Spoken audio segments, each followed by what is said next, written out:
All right, let me talk to you for a minute. You, right there.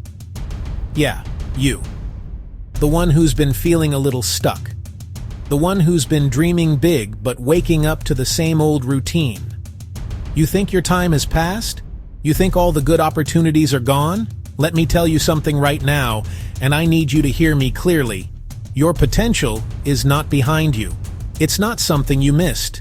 It's inside of you, right this second, just waiting for you to turn the key. You have a gift?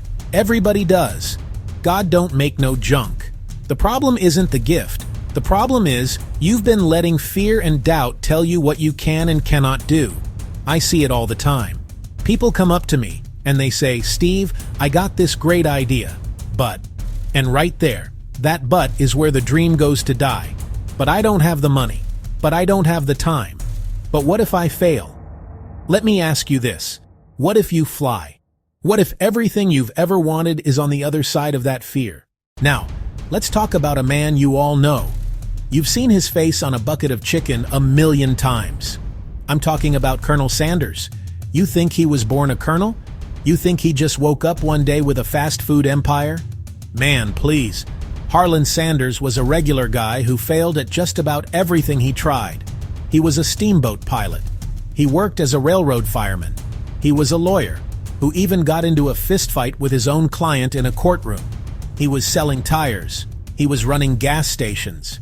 You name it, he probably did it and failed at it. By the time he was 65 years old, what did he have to show for it? A small house, a beat-up car, and his first Social Security check, $105. Now, for most people, that's the end of the story. That's when you sit on the porch and complain about how life passed you by. But not Harlan. He was broke. He was old, but he wasn't broken. He knew he could cook some good chicken. That was his gift. That was his one thing. He had a secret recipe, 11 herbs and spices, and that was going to be his ticket. He refused to let his age or his past failures define his future. So what did he do? He got in his car and started driving. He went from restaurant to restaurant, trying to sell his chicken recipe. Do you know how many people told him no? The story goes that he was rejected 1,009 times. 1,009 times! Can you imagine? Most of us get told no twice and we're ready to pack it in. This man kept on going. Let's talk about another story. This one's about a woman who had the whole world against her. Let me paint the picture for you. Imagine being a single mother. You're divorced, you're jobless, you're living on government assistance just to feed your baby. You're so broke you can't even afford to heat your apartment properly. You're battling depression. You feel like a complete and total failure. This was the reality for a woman named Joanne Rowling. To the outside world, she was the biggest failure she knew. But in the middle of all that darkness, she had a little flicker of light. An idea. It was an idea about a boy wizard with a lightning bolt scar on his forehead who goes to a magical school. She didn't have a computer. She didn't have a fancy office. She wrote the first Harry Potter book in cafes around Edinburgh, Scotland, nursing a single cup of coffee for hours just to stay warm. Her baby daughter would be sleeping in the stroller right next to her. She poured all her pain. She poured all her hope. She poured all her imagination onto the pages of old notebooks. When she finally finished the book, did the world roll out the red carpet? Heck no. She sent her manuscript to publisher after publisher. 12 times. 12 publishing houses said, "Nah, we'll pass." It would have been easy to put it in a drawer and say, "Well, I tried." But she didn't. She found an agent who believed in her. That agent found one small publisher willing to take a chance. All right, let's bring it home with one more. This is for everybody who thinks you need to invent some complicated new technology to be successful. Let me tell you about a woman named Sara Blakely. Sara was selling fax machines door to door. Now that is a tough gig, a world of no all day. She was living in Florida. It was hot. She wanted to wear a new pair of white pants to a party, but she didn't have the right undergarment. Everything she tried left visible lines. So what did she do? She grabbed scissors and cut the feet off her pantyhose. In that moment, a billion-dollar idea was born. Not a supercomputer or rocket ship. A simple fix. She just wanted to look good in her white pants. When she realized it might work, she knew she was onto something. An idea is a dream without action.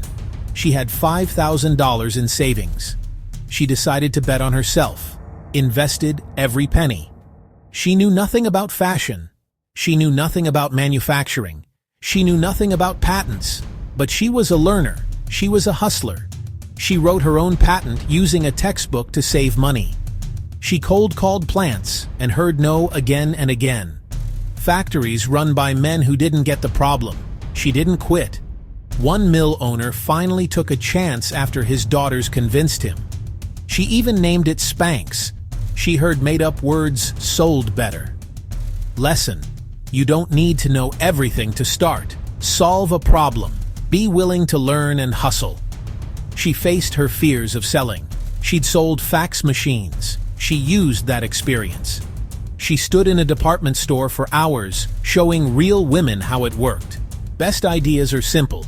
The skills you have right now, in the job you might even hate, can be the very tools you need to build your empire. So, we've talked about a 65-year-old man selling chicken, a single mother on welfare writing about wizards, a woman who cut the feet off her pantyhose.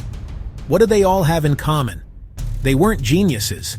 They weren't born with silver spoons. They were ordinary people who decided to do something extraordinary.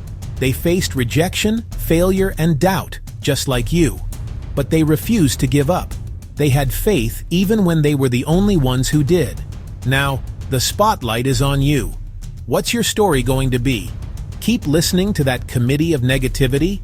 Let another year go by with your dream collecting dust? Or take that first step? Not an empire tomorrow, just one step. Write that first page, make that one phone call. Cut the feet off the pantyhose, whatever your version is. The journey of 1,000 miles begins with a single step. You have to be the one to take it. Listen to me. Your dream was given to you for a reason. It was planted in your heart because you're the one to make it happen. Nobody else can do it for you. It's going to be hard. There will be days you want to quit. There will be people who laugh. Want your dream more than their approval. Want success more than you fear failure. Let the stories of the Colonel, J.K. Rowling, Sara Blakely, be the fuel. If they can do it, why not you? Make a promise to yourself right now. Promise you will not give up. Promise you will believe in you, even when no one else does. Your potential is limitless, but locked up. The key is in your hand. It's called faith. It's called action. It's called perseverance. Turn the key. Open the door. Step into your greatness. Your time is not over. Your time is now. Now go get what's yours.